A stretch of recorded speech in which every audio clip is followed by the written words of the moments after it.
يا مرحبا ترحيب في كل غالي على الشحم والطيب والشاذلية،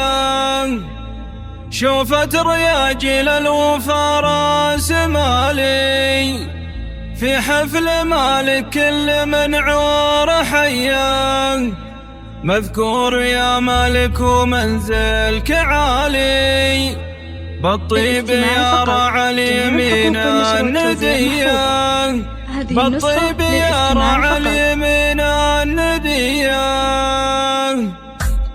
يا مرحبا ترحيب في كل غالي على الشحم والطيب والشاذلية، شوفت رياجيل الوفا راس مالي في حفل مالك كل من عور حيا، مذكور يا مالك ومنزلك عالي بالطيب يا راعى اليمين الندية، وابوك خالد كل ما جاء مجالي فعله جميل ومدته حاتمية، لقي ابو مالك غد الهام مجالي في فزعته ما هو بيبغى وصية، من عزوات على حازب قروم الرجالي اهل الفعول من السنين المدية، والجد ضيف الله ونعم القباوي شيخ القبيلة من رجال الحمية، له وقفة ترقى لروس الجبال باشتهذرة والجود طبعه سجية، ومناسبين اللي تشيله ثقالي نسل الرجال مطوعين العصية، عبد العزيز الكفو مضرب مثالي من الغريبة نار الامجاد حيا،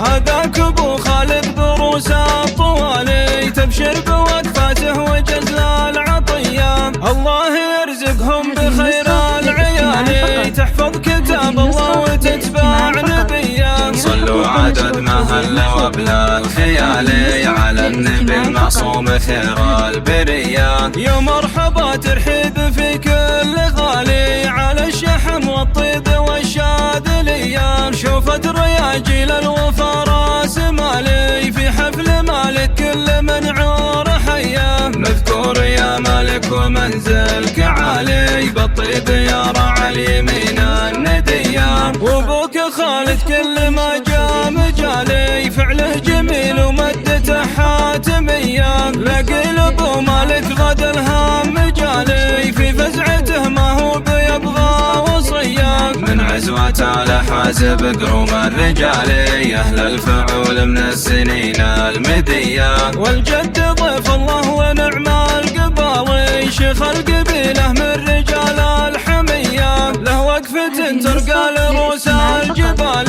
باشتهذرة والجود طبعه سجية، ومناسبين اللي تشيله ثقالي نسل الرجال مطوعين العصية، عبد العزيز الكفو مضرب مثالي من الغريبة نار الامجاد حيا، هذاك ابو خالد دروس الطوالي تبشر بوقفاته وجزل العطية، الله يرزقهم بخير العيالي تحفظ كتاب الله وتتبع نبيه، صلوا عدد ما هل وبلا الخيالي على النبي المعصوم خير البرية.